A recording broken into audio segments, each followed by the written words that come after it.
تھے۔ یہ فیصلہ ایسا نامنصفانہ تھا کہ اسے کوئی حق پسند تسلیم نہیں کر سکتا تھا۔ اس لیے فیصلہ کے اعلان کے بعد حضرت علی نے امیر معاویہ سے مقابلہ کی تیاری وہ شروع کر دی۔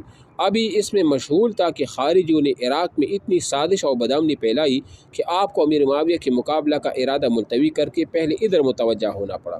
اوپر معلوم ہو چکا ہے کہ شروع میں حضرت علی نے تحکیم کی تجویز کی مخالفت کی تھی کہ یہ اس طرح کا فیصلہ نہ کیا جائے، لیکن پھر اپنی فوج کی آدمیوں کی ضد سے اس کو قبول کرنے پر مجبور ہو گئے تھے، مگر پھر تحکیم کی تجویز طے ہو جانے کے بعد آپ ہی کی حامیوں میں سے ایک جماعت اس کے خلاف ہو گئی اور تحکیم کو کفر قرار دیا۔ تحکیم کا مطلب کہ جو حکمین سے فیصلہ سنایا گیا تھا کہ یہ کفر ہے۔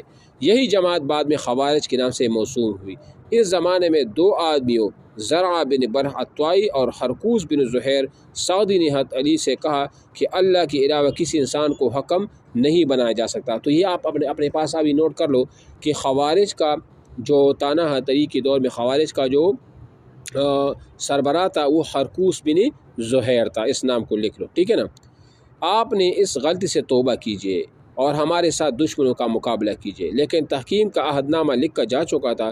اس سے حضرت علی نے فرمایا کہ میں نے خود اس کی مخالفت کی تھی، لیکن تم ہی لوگوں نے مجھے مجبور کیا۔ اب عہد نامہ لکھ کر جا چکا ہے، اس کو نہیں توڑ سکتا۔ اللہ فرماتا ہے کہ جو عہد کروا اسے پورا کرو۔ خوارج نے اس کو بہت مجبور کیا، لیکن آپ آمادہ نہ ہوئے۔ آخر میں انہوں نے دھمکی دی کہ اگر آپ تحکیم کو تسلیم کرتے ہیں نا تو ہم اللہ کے لیے آپ سے لڑیں گے۔ آپ نے فرمایا تمہاری لاش خاک و خون میں تڑپیں گے۔ یہ واقعہ تحکیم کے قبل کا ہے۔ اس وقت سے خارجی فرقہ کی بنیاد پڑ گئی۔ فیصلہ کے اعلان کے بعد خارجیوں نے عبداللہ بن وہب راسبی کے ہاتھوں پر بیعت کیا، تو سب سے پہلا بیعت انہوں نے اسی بندے کے ہاتھ پہ کیا تھا۔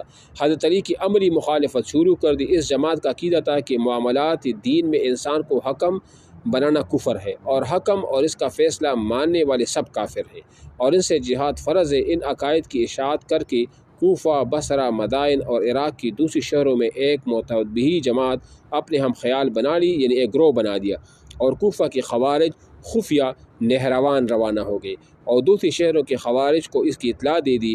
مدائن کے والی سعید بن مسعود کو ان کی نقل و حرکت کی اطلاع ہو گئی۔ انہوں نے تعاقب کیا۔ کرخ میں دونوں کا سامنا ہوا۔ سعید کے ساتھیوں نے کہا کہ ان کے بارے میں امیر المؤمنین کا کوئی حکم نہیں، اس لیے اس وقت سے مزاحمت نہ کیجیے، پہلے امیر المؤمنین سے لکھ کر دریافت کیجیے۔ اس مشورہ پر سعید نے اس کا راستہ وہ چھوڑ دیا۔ نہروان میں اجتماع، یہاں سے انشاءاللہ پھر وہ کل پڑھیں گے۔